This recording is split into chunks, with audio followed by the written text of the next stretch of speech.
풍성임하길 축원합니다. 오늘 저희들이 사순절 벌써 한 주간이 다 돼가고 있네요.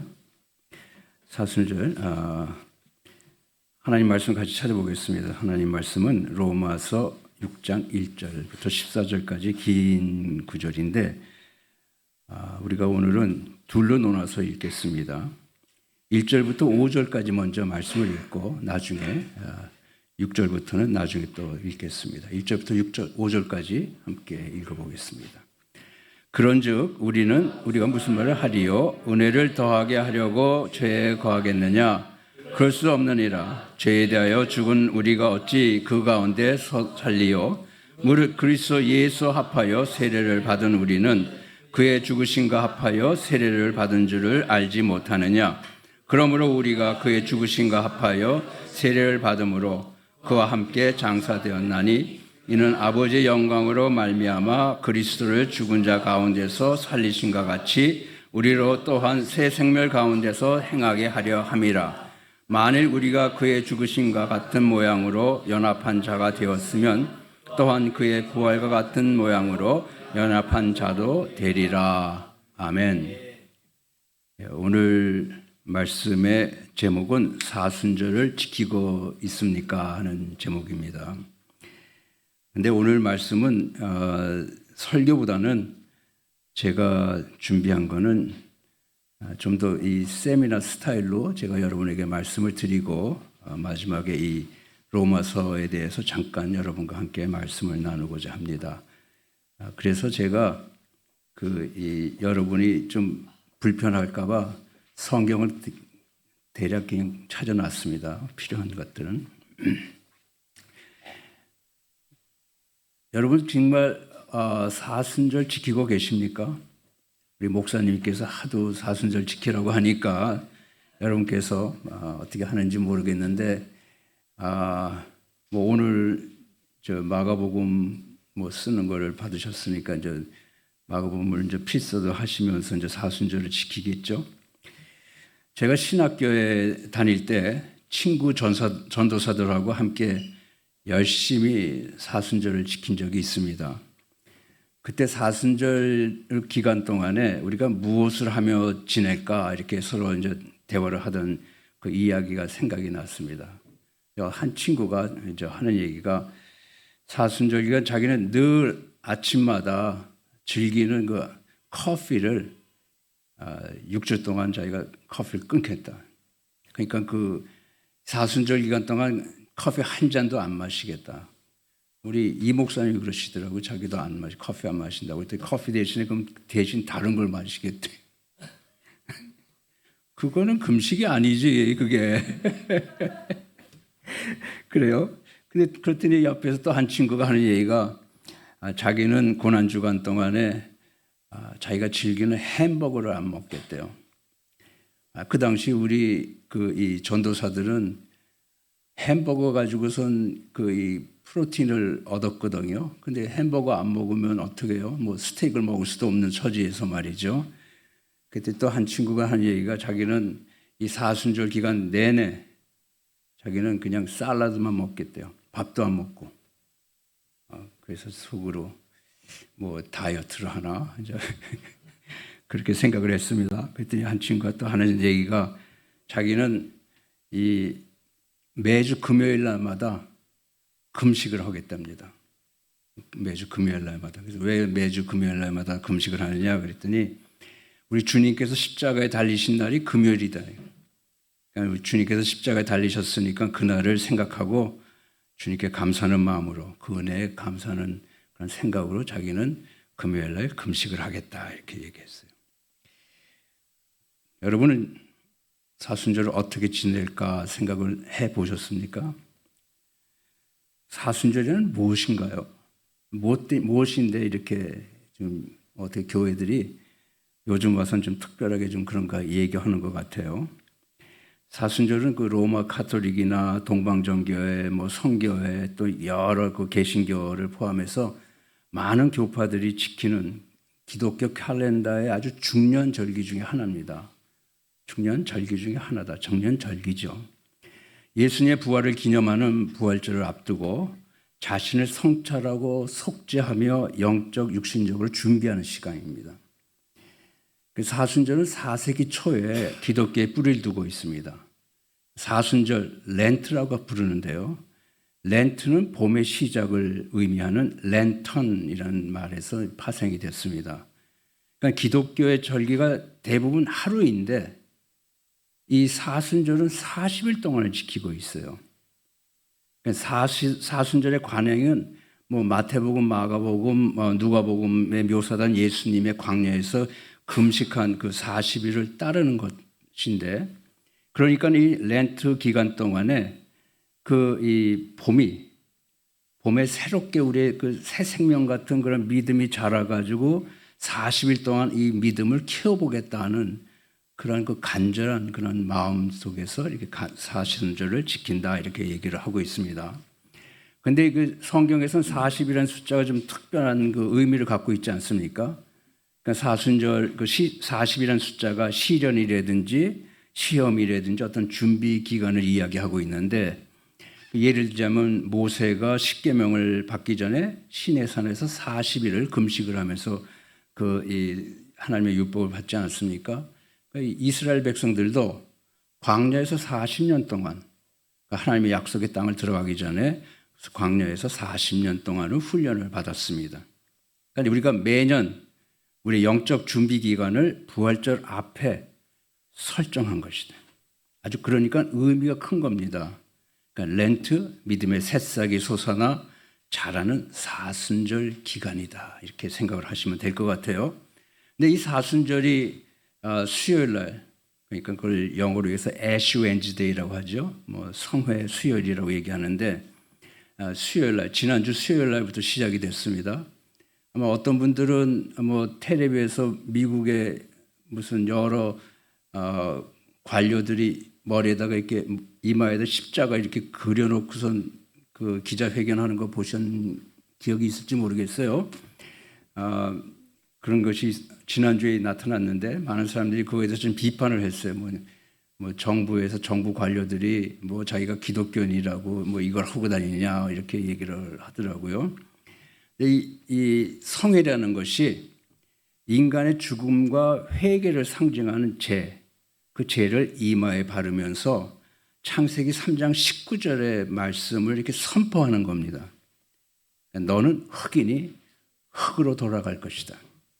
하나님의 심판의 말씀을 선포하면서 십자가를 이렇게 그려주는 거죠. 그러니까 죄를 그리는 거죠.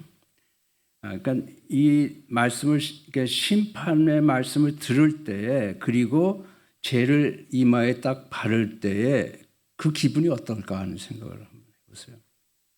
나는 죽었구나. 그런 생각 아니겠어요? 그러니까는 죄인으로서의 그 참회를 시작으로 하는 것이다 하는 것이죠. 이 사순절은 한자로 쓰면은 사순절, 일본말은 시즌 세트, 이 순이라는 말 자체가 열자는 10이라는 숫자의 순을 쓰거든요. 그건 사순이 되기 때문에 40이라는 거예요. 그러니까 40일의 절기다. 사순절. 그렇기 때문에 사순절이 이제 40일인데 40일에 가까운 것을 이제 주간으로 따지니까 6주간이 되는 거죠. 6주 하면 42일이 되니까 넘어가 버리고 마는 거예요.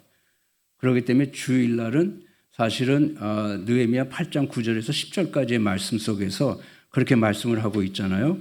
그러니까 느헤미야에서 오늘은 너희 하나님 여호와의 성일이니 슬퍼하지 말며 울지 말라. 느헤미야가 또 그들에게 이르기를 너희는 가서 살찐 것을 먹고 단 것을 마시되 준비하지 못한 자에게 나눠주라. 이 날은 성일은 주의 성일이니 근심하지 말고 여호와로 인하여 기뻐하는 날, 그날이 바로 너희의 힘이다. 그렇기 때문에 주일날은 사순절 기간에서 그것을 제외하게 됩니다. 그래서 6주를 빼고 나니까 42에서 6주를 빼니까 36이 되는 거예요. 그래서 4일이 모자라니까 앞으로 쭉 끌어가지고 수요일부터 시작을 해서 그래서 성의 수요일이 되기 시작해서 그렇게 된 겁니다. 그래서 마지막 토요일 날, 부활절 전날인 토요일 날이 이제 그날까지 사순절을 지키고 그리고 부활절을 맞게 되는 거예요. 그러니까 사순절 기간 동안은 결국은 우리가 예수님의 그 고난의 기간이라고 생각을 하고 나를 위해서 예수님께서 십자가의 그 길을 가시고 죽고 부활하셨다는 걸 생각을 하면서 우리의 죄인 된 이 내가 하나님 앞에서 어떻게 성찰하고 죄 회개를 하며 나의 몸이 다시 새롭게 될 수 있는가 하는 그런 기간 동안을 우리가 사순절로 잡게 되는 거죠. 그런데 이것이 매년 하는 거 아니에요. 매년 하고 이것이 크리스찬 달력에서는 가장 먼저 시작이 되는 걸로 시작이 됩니다. 그렇기 때문에 우리의 신앙에 그 씨앗을 뿌리고 싹이 나서 그것을 든든하게 키워가는 기간 이렇게 생각을 하면 되는 거죠. 그러니까 사순절 이 기간을 쭉 보면서 마지막 그 주간은 이제 고난 주간이라고 얘기를 하죠. 예수님의 십자가의 그 죽음과 부활을 앞두고 일어난 일들을 깊이 성찰하는 시간입니다. 이 마지막 주간이. 그러니까 고난 주간은 예수님께서 나귀를 타고 예루살렘에 입성하신 날을 기념하는 종려주일부터 시작을 해서 그 주간의 목요일 날, Monday, Thursday라고 해요. 그러니까 바로 이게 세족식 하는 날이잖아요. 그러니까 Monday, 세족식 하는 날이다. 예수님께서 제자들과 마지막으로 식사를 하시고 성찬을 제정하신 그 최후의 만찬을 기념하는 날입니다. 근데 많은 교회는 어떤 교회들은 이 먼디를 이제 세족식을 하죠. 그러니까 예수님께서 그 겸손과 섬김의 행위를 우리에게 보여주시면서 너희들도 서로 이렇게 하라 이렇게 말씀하시지 않았습니까? 그래서 그 먼디를 포함한 그 예배를 드리는 교회도 있어요. 그 다음 날은 우리가 얘기하는 Good Friday, 그렇죠? 그러니까 성금요일이죠. 그날은 예수님의 십자가에 달려 죽으심을 기념하는 날입니다. 종종 금식하고 십자가 앞에 모여서 십자가 7언, 예수님께서 마지막에 십자가에 달려서 돌아가시면서 7마디를 하시잖아요. 그 십자가의 7언을 읽고 세상을 위해 그 기도를 드리는 아주 엄숙한 이 애도의 예배를 드리는 날이 되는 거죠. 금요일 날은. 저희들은 금요일 날에 보통 한 11시쯤 모여서 예배를 드리고 그렇게 한 기억이 있습니다. 그 다음 날은 이제 토요일이 되죠. 그날은 우리가 특별한 주일이기 때문에 성토요일이라고 합니다. Holy Saturday라고 하죠. 우리 인간의 죄로 인해서 죽임을 당하고 무덤에 누워있는 예수님을 묵상하는 조용히 성찰하는 날입니다. 근데 주로 이제 저녁에 모여서 부활 전야 촛불 예배를 드리면서 마지막에 할렐루야 예수의 그 부활을 기다리면서 할렐루야 그 기쁨의 선포를 하고 그리고 교회를 나와서 교회 문을 딱 잠그고 난 다음에 교회를 다음날 아침까지 들어갈 수가 없는 겁니다.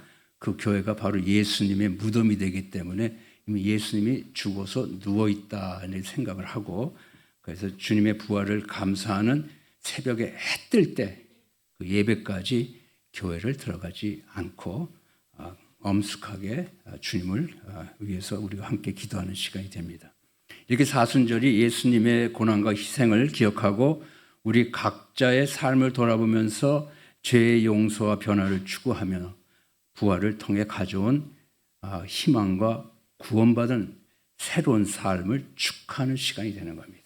그렇기 때문에 이 6주간 동안을 그렇게 사순절을 잘 지키게 되니까 부활절이 정말 기쁘고 그러한 날이 되죠. 그래서 정말 기쁨이 충만한 그러한 날이 되는 겁니다. 그런데 오늘같이 빠르고 세속적인 사회에서는 이 사순절을 어떻게 지나면 좋을까 하는 생각을 좀 하죠. 일상의 그 산만함에서 벗어나가지고 영적 훈련의 중요성과 하나님과 이웃과의 관계에 집중하라는 그 부름을 다시 한번 상기시키면서 이 기간을 지낼 수 있어야 되겠습니다. 이 사순절의 이 과거의 그 전통들을 한번 돌아보면 말이죠. 초기 기독교 시대에는 사순절을 아주 엄격한 규칙과 깊은 경건으로 지켰습니다. 사순절 기간 동안에 기독교인들은 고기와 유제품과 같은 아주 맛있는 음식들을 금식해야만 했습니다. 그건 아주 강제로, 내가 원해서도 아니고 교회에서 강제로 하지 말라고 아주 명령을 하게 된 것이죠. 금식은 단순히 먹는 것을 제한하기보다는 더 깊은 영적 훈련을 상징했기 때문입니다. 이들은 거의 매일 교회에 참석하고요, 행렬에 참여하고 자선을 베풀었습니다. 고백과 화해를 강조하고 신자들은 부활절을 준비하면서 마음과 정신을 정화하고자 했습니다. 16세기 종교개혁 이후에 마틴 루터와 존 칼빈과 같은 개신교 개혁자들은 사순절의 이 법적이고 의식적인 이 측면에 대해서 좀 의문을 제시했습니다. 이것이 내가 진정으로 믿음에 의해서 이 일을 하는 것이 아니라 강제적으로 다른 사람들에게 외형적으로 보이고자 하는 것이 아니냐. 그래서 이 외적 관습을 준수하기보다는 좀 더 믿는 자 한 사람 한 사람이, 그렇죠? 한 사람 한 사람이 하나님과의 관계에 초점을 맞추려고 했습니다. 결과적으로 엄격한 이 금식 규칙은 완화되거나 폐지되었습니다. 그러나 참회라든지 개인 성찰이라든지 갱신의 그 핵심 주제는 사순절 기간 동안에 여전히 강조되고 있습니다. 일부 개신교 교파에서는 신자들이 금식의 형태를 다양하게 선택하거나 영적 훈련의 일환으로 특정 사치품이나 습관을 포기하는 경우가 많아졌습니다. 오늘날 21세기 사순절은 우리는 어떻게 지키면 좋겠는가, 또 어떻게들 지키고 있느냐, 이런 생각을 해보게 되는데요. 현대 기독교인들에게는 여전히 사순절은 중요한 의미를 가지고 있죠. 관습은 과거와는 좀 다를 수가 있습니다. 금식 기도나 기도나 자선 행위 같은 전통적인 어떤 그런 그 관행에는 여전히 참석을 할 수 있을지 모르겠지만은 개인적이고 좀 더 현대적인 형태, 그 희생, 성찰을 거기에다 더 강조를 하고 있다, 이렇게 얘기를 할 수 있습니다. 예를 들자면요, 영적 성장을 위해서 시간적 공간을 만들기 위해서 텔레비나 스마트폰이나 컴퓨터 같은 현대 미디어를 사순절 동안 사용하지 않는 거죠. 그래서 포기하는 겁니다. 아까 우리 목사님도 예배 중에, 여러분 예배 중에 스마트폰 보지 마십시오. 이거 그전에 그런 얘기 한 적 없어요. 근데 목사님께서 사순절 예배를 그리고 사순절을 더 이제 훈련하는 그런 목적으로 여러분 좀 더 주님께 더 포커스 합시다. 네, 그러니까는 예배 중에, 그리고 예배 중에도 이렇게 드링크나 이런 거를 하지 마시고 오로지 주님한테 온몸을 정성을 다해서 예배를 드립시다는 그렇게 말씀하셨는데, 이것이 요즘 그 21세기 특별히 이 스마트폰이 거의 우리 매일의 그 일상생활 속에서 가장 중요한 그 위치를 차지하고 있지 않습니까? 여러분 아침에 딱 일어나면서 제일 먼저 하는 게 뭐예요? 스마트폰부터 손이 먼저 가지 않아요? 그런 분은 꽤 많이 있을 거예요. 가고 제일 먼저 켜서 뭘 먼저 볼까요? 글쎄, 유튜브를 볼까? 자신이 가장 흥미가 있는 거에 먼저 가겠죠. 하여튼 그런 것을 그랬는데, 이제 이 사순절 기간 동안은 그걸 끊지 않는 거죠. 그러니까 하나님을 중심으로 살겠다. 그 대신에 이제 사순절 기간 동안에는 이렇게 여러 가지 그런 일들을 하면서 지역사회 자원봉사 같은 걸 하거나 어려운 사람들을 일부러 찾아가서 돕는 사회 정의에 대한 그 새롭게 초점을 맞추며 각자의 그 영성 관리, 그 변화에 계속적으로 추구를 하고 하나님과의 관계를 더 깊이 만들어가고 싶다, 이런 그런 생각들을 하는 것이죠. 그렇게 함으로 인해서 우리가 더 부활절을 더 깊이 더 즐겁게 우리가 맞지 않겠느냐, 이렇게 생각들을 합니다. 근데 그 많은 사람들은 그러면 이것이 성경적으로 어떤 근거가 있어서 사순절을 하는 겁니까? 아까 제가 말씀드렸지만 예수님께서 이미 40일 동안 광야에서 40일 동안 금식을 기도를 하셨기 때문에 그것이 우리의 모범입니다, 이렇게 말씀을 했지만은 예수님의 삶에 관련된 그 사건들, 그것들이 다 우리들의 그 사순절의 그 기초를 만들어주고 있습니다. 40일간의 기간은 뭐 이미 말씀을 드렸고 그 40일 동안 주님께서 금식을 하시면서 이 사탄의 이 유혹을 받지 않았습니까? 그런 거와 마찬가지로 그러니까 이 말씀들이 이 공간복음에 많이 나와 있죠. 마태복음, 마가복음, 누가복음에. 그러니까 그 안에서 우리가 보면서 사순절의 금식과 기도 관행에 대한 그것을 우리가 카피하면서 하나의 모델로 삼게 되는 겁니다. 마태복음 4장 1절과 2절을 본다면요. 내가 목사님한테 말씀을 안 드렸지만 장로님께 말씀을 안 드렸지만 혹시 여러분께서 성경을 있다면 한번 열어보시면요. 4장 1절과 2절을 보면 그때 예수께서 성령에 이끌려 마귀에게 시험을 받으러 광야에 가서 밤낮 40일을 금식하신 후에 줄이신지라 이렇게 말씀을 하고 있어요. 이 말씀을 다 알기 때문에 제가 여러분에게 일부러 카피를 안 해드렸는데 그냥 읽어만 드려도 아마 충분히 이해가 될 거예요. 이 구절이 금식이 영적 도전과 성장을 준비하는 방법으로 아주 중요한 것이다 이렇게 우리가 볼 수가 있습니다.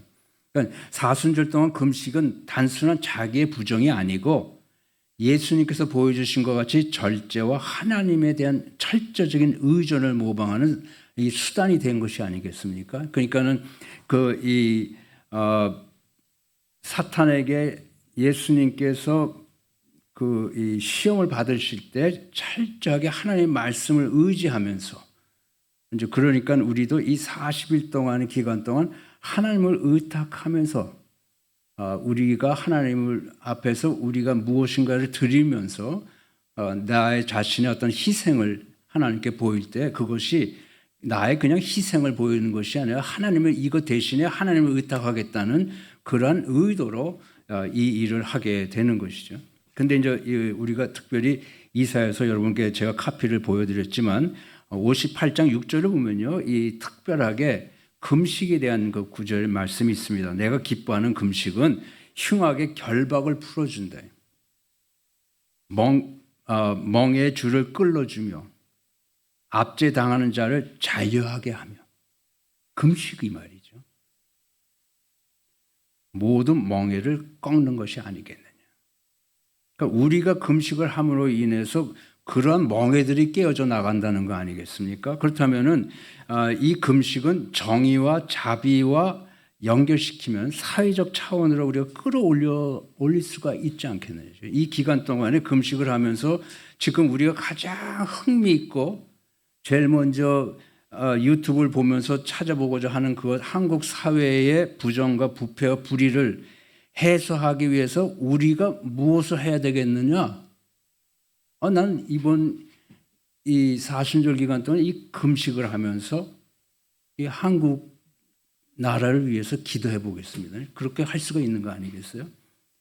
근데 그 다니엘도 그렇게 하더라고요. 다니엘도 3주 20일 동안 금식 기도를 하면서 하나님께 이 예레미야가 70년 전에 하나님께서 다시 그 유다를 다시 회복시켜 주시겠다 약속하신 그것을 기억을 하고 금식을 하기 시작을 하지 않습니까? 그리고선 다시 하나님으로부터 응답을 받는 그 금식 기도가 그러한 파워가 있는 것을 우리가 이해를 할 수가 있죠. 그러니까 이 사순절 기간 동안에 내가 금식하는 거, 비록 내가 커피 한 잔을 끊는다고 해도 이 금식이 그러한 어떤 의미를 가지고 있다는 것이 얼마나 행복한 거예요. 얼마나 믿음 안에서 그 일을 내가 해보겠다는 겁니다. 그러니까 반드시 꼭 식사를 안 한다는 것이 아니라 내가 이 금식이라는 것은 반드시 그것만은 아닐 테니까 말이죠. 네. 사순절은 또 회개하는 시간이 되죠. 그러니까 마태복음 3장 2절을 보니까 세례 요한이 회개하라 천국에 가까웠다 그런 거죠. 회개하라고 하나님께서 우리에게 부르시는 거예요. 이 사순절 기간 동안 특별히. 그러니까 이 회개는 무엇입니까? 그러니까 죄에서부터 돌아서서 하나님께 용서를 구하고 우리가 하나님께 돌아가는 거 아닙니까? 그러니까 하나님께 돌아가자. 시편을 보니까 다윗이 자신의 잘못을 회개하면서 기도를 하고 있는 것이 시편 51편 10절의 말씀 아니겠어요? 우리 잘 알죠? 하나님이여 내 속에 정한 마음을 창조하시며 내 안에 정직한 영을 새롭게 하십시오. 우리는 새로워져야 한다. 그러니까 죄를 회개하면서 새로운 인간이 돼야 되겠다. 갱신돼야 되겠다. 회개하면서 새로워져야 한다. 이 주제가 바로 사순절 기간에 아주 귀한 주제가 되는 것이죠. 가장 중심에 서 있습니다. 믿는 자들은 마음을 깨끗이 하고 하나님께 대한 헌신을 새롭게 하는 것이. 세 번째로는 기도하는 시간이 되겠습니다. 사순절은. 기도는 사순절에 또 다른 필수적인 요소가 되겠고 하나님과의 깊은 연결을 촉진시켜 주고 있습니다. 예수님께서 마태복음 6장 6절과 7절에서 말씀하실 때 우리가 기도에 대해서 그런 지침을 말씀해 주시는데 너희는 기도할 때 골방에 들어가서 문을 닫고 은밀한 중에 기도하라. 그러면 은밀 중에 보시는 내 아버지께서 갚아주시리라. 사순절은 믿는 자들이 하나님의 인자와 인도를 경험하기 위해서 개인적으로 진심 어린 기도를 생활을 추구하는 것이다.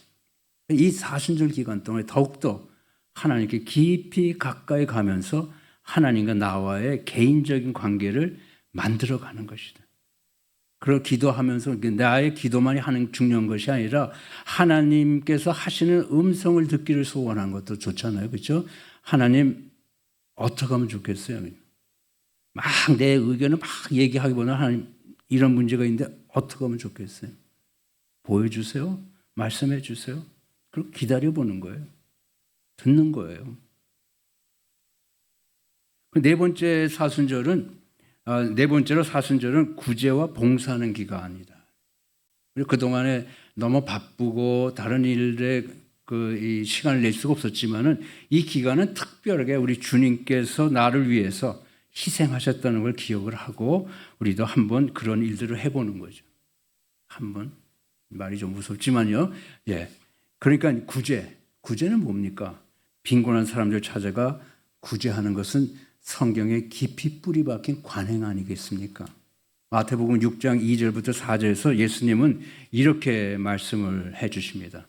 그러니까 너희가 구제할 때 외식하는 사람들 같이 사람들 앞에서 나팔을 불면서 나 이렇게 하고 있습니다. 사람들 오세요. 내가 도와줄게요. 뭐 이런 식으로 하지 말라는 거 아닙니까? 하나님께서 하시는 말씀이 내 오른손이 하는 일을 내 왼손이 모르게 할 정도로 하라. 은밀하게 하는 것을 보시는 하나님께서 갚으시리라 이렇게 말씀하십니다. 구제는 사랑과 자비의 표현이 아니겠어요? 가난한 사람들에게 대한 하나님의 사랑을 반영하는 것이다. 제가 이 미국에 살 때 전도사들 중에서 그런 얘기 하는 사람들 많이 있어요. LA에는 프리웨이 밑에 보면은 홈레스들이 굉장히 많이 몰려 있어요. 그리고 어떤 데 텐트까지 쳐놓고 막 그게 있는데 이 친구는 점심에 일부러 햄버거를 사 먹으면서 한 개 내지 두 개를 더 사요. 그리고 가면서 일부러 그쪽으로 가서 사람들에게 그걸 주고 가고 또 어떤 사람은 물 박스를 사가지고 차에다 놓고 다니면서 후리에서 이렇게 딱 나오면요. 후리에서 나오면은 거기에 사람들이 기다리고 이게 돈 달라고 이렇게 하는 사람들이 있어요. 깡통 들고 있거나 나는 60년도에 내가 월남에서 월남의 상위 용사다. 좀 도와주십시오 하고 이렇게 팻말을 하고 이렇게 있어요. 그 사람들에게 이렇게 동전이나 이렇게 돈하고 그다음에 물병 하나 이렇게 놓아주기도 하고 말이죠.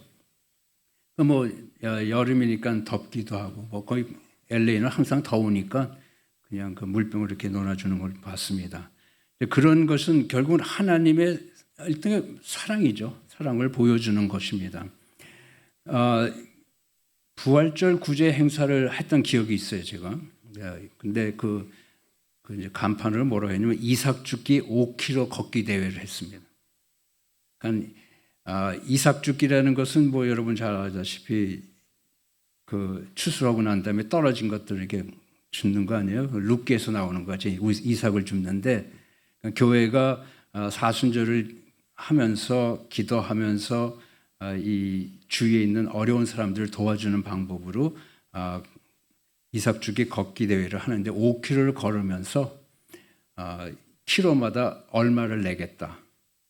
그리고 자기의 또 뭐 서포터들을 이제 받아서 사인까지 받아요. 그래서 어떤 사람은 내가 5km를 다 걸었더니까 1km당 얼마씩 내겠습니까? 해서 막 돌아다니면서 뭐 어떤 사람은 1km당 1불씩 주겠다. 어떤 사람은 1km당 10불 주겠다. 네가 걸으면 내가 1km당 내가 100불씩 주겠어. 뭐 해가지고 5km를 억지로 걷는 친구들이 있습니다. 그래가지고 돈을 이렇게 헌금을 모아가지고 그렇게 보내는 경우도 있었고요. 이 홈레스 사람들에게 구두 상자에다가 그 사람들이 필요한 그 필수품을 넣어주는 거예요. 거기다가 뭐 치약도 넣고 칫솔도 넣고 비누도 넣고 뭐 이제 그런 거예요. 양발도 넣고 수건도 넣고 뭐 간단하게 뭐 소세지 같은 걸 몇 개 이렇게 넣기도 하고 이제 슈박스를 하나 딱 만들고 그 안에다가 조그만 카드에다가 하나님께서 당신을 사랑하십니다. 이렇게 러브레터 하나 쓰고 해서 이렇게 아주 주는 거죠. 근데 그 사순절 기간 동안에 홈레스를 찾아보는 거예요.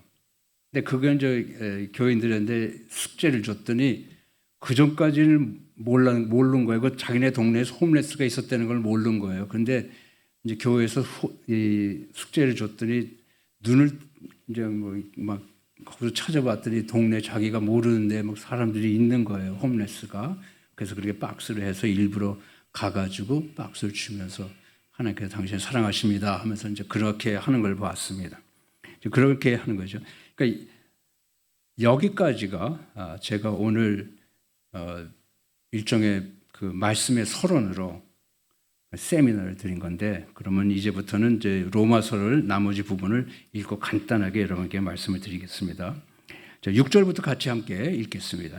로마서 6장 6절 함께 읽죠. 6절 우리가 알거니와 우리의 옛사람이 예수와 함께 십자가에 못 박힌 것은 죄의 몸이 죽어 다시는 우리가 죄에게 종노하지 아니하려 함이니 이는 죽은 자가 죄에서 벗어나 의롭다 하심을 얻었음이라. 만일 우리가 그리스도와 함께 죽었으면 또한 그와 함께 살 줄을 믿노니 이는 그리스도께서 죽은 자 가운데서 살아나셨으며 다시 죽지 아니하시고 사망이 다시 그를 주장하지 못할 줄을 알미로라.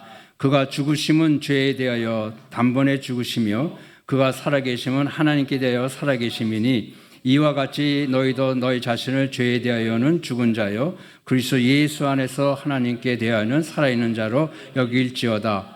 그러므로 너희는 죄가 너희 죄를 몸을 지배하지 못하게 하여 몸의 사육에 순종하지 말고 또한 너희 지체를 불의의 무기로 죄에게 내주지 말고 오직 너희 자신을 죽은 자 가운데서 다시 살아난 자같이 하나님께 드리며 너희 지체를 주의 무기로 하나님께 드리라. 죄가 너희를 주장하지 못하리니 이는 너희가 법 아래 있지 아니하고 은혜 아래 있겠니라. 아멘. 네.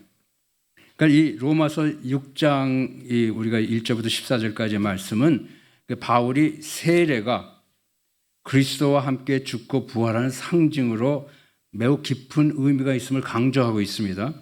그러니까 말씀은 세례를 통해서 우리 믿는 자들이 그리스도와 연합하여 새 생명으로 나아감을 그려 보여주고 있는데 이 사순절 동안 이 말씀을 묵상하면서 그리스도 안에서 새로운 생명을 받아들이는 믿음으로 나갈 때에 우리의 영적 행신과 변화를 회복시켜 줄 강력한 힘이 될 것이다 이것이죠. 그러니까 세례를 다시 한번 묵상해 가면서 세례 안에서 내가 예수님과 함께 연합이 되고 있다는 사실이죠. 그러니까 예수님과 함께 연합이 되니까 말이죠. 6장 4절의 말씀을 보면요. 우리가 그의 죽으심과 합하여 세례를 받은 것은 그의 부활과 합하여 새 생명으로 나아가기 위함이라 이렇게 말씀하지 않습니까? 그러니까 세례가 그만한 힘을 가지고 있는 것이죠. 변혁적인 힘을 보여주면서 신앙의 여정에서 역할을 우리에게 강조하고 있는 것입니다. 근데 죄에서 돌아서기를 우리는 마저 하는 것이죠. 그래서 이 오늘 말씀에서의 그 중심 주제가 죄에서 돌아서고 의의 삶을 받아들이는 것이다. 그러니까 6장 6절을 보니까요. 우리가 알거니와 우리의 옛사람이 그와 함께 십자가에 못 박혔으니 죄의 몸이 멸하여 더 이상 죄에게 종노하지 아니하게 하렴이라. 사순절은 회개하는 시간으로 믿는 자들이 자신들의 삶을 성찰하고 죄를 인정하면서 죄의 행동에서 돌아서라고 도전하고 있습니다. 그렇기 때문에 자기 성찰과 회개함을 통하여 더 이상 죄에게 종로를 터지 않게 되고 그리스도를 통해서 베풀어 주시는 자유와 은혜 속에 살아갈 수 있게 되기를 기도하게 되는 것입니다. 그리고 새 생명을 받아들이는 것이죠. 그러니까 6장 11절을 보니까요. 이와 같이 너희도 죄에게는 죽은 자요 그리스도 예수 안에서 하나님께 대하여는 살아있는 자로 여기라. 저는 이 말씀을 보면서요. 우리의 정체성을 다시 한번 되새겨 볼 수가 있다 생각이 됩니다. 그러니까 믿는 자들이 그리스도 안에서 새로운 정체성, 살아있는 자입니다. 예수와 연합해서 부활하게 된 거 아닙니까? 부활하여 새로운 생명을 가진 자로서 그렇게 살아야 된다는 것이죠. 그리스도 안에서 새로운 정체성을 우리가 갖고 이 기간 동안에 자신의 신앙을 새롭게 하고 그리스도의 가르침이 삶의 모든 면을 주장할 수 있도록 헌신하는 것입니다. 이렇게 변화된 정체성은 믿는 자들이 하나님의 관계에서 새롭게 성장하고 더욱더 완전한 믿음으로 변화하면서 살아가도록 도전하고 도와줄 것입니다. 그리고 새롭게 변화된 자신을 하나님께 드리는 것입니다. 그것이 바로 13절의 말씀 아니겠어요? 너희 지체를 불의의 무기로 죄에게 내주지 말고 오직 너희 지체를 의의 무기로 하나님께 드리라. 사순절 동안 믿는 자들은 하나님께 새로워진 자신을 드리고 사랑과 봉사와 헌신을 통해서 믿음으로 살아가는 방법을 찾도록 권고하고 있는 것이요. 의의 병기가 되라. 그러니까 사랑으로 봉사하는, 헌신하는 그 새로운 생명의 하나의 이 생명체로서 말이죠. 부활체로서 그렇게 살아가도록 우리가 방법을 찾는 것이죠. 그러니까 하나님께 자신을 드리는 이 관행이 사순절이 추구하는 영적 갱신과 변화를 구체적으로 표현한 것입니다. 그렇기 때문에 구제와 사회정에 적극적으로 동참하고 뛰어들 수 있게 되는 것입니다.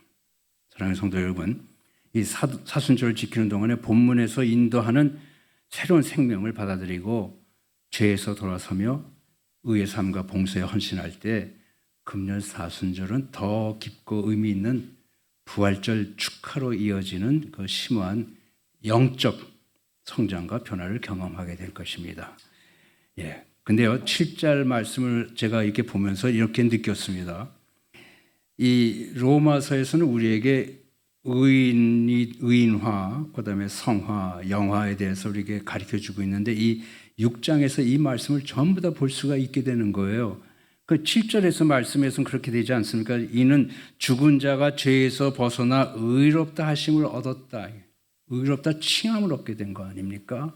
그러니까 예수님 앞에서 신앙으로 믿음을 고백하고 우리가 세례로 예수님과 하나가 되니까 우리가 의인화되게 되는 것이죠. 그러고 난 다음에 우리가 13절을 보니까 13절에서 그렇게 말씀해요. 의의 무기로 하나님께 드리라는 거예요.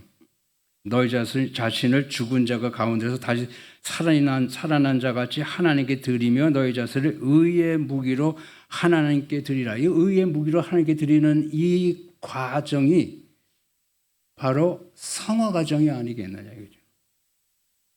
이 성화 과정을 통해서 8장 17절에서 보면 이렇게 말씀을 하고 있어요. 그리스도와 함께 한 상속자니 우리가 그와 함께 영광을 받기 위하여 고난도 함께 받아야 한다. 우리가 하나님 앞에 가기 위해서, 그러니까 하나님 앞에서 영화화되기 위해서 우리가 이 성화가 매우 중요한 과정이 된다는 거죠.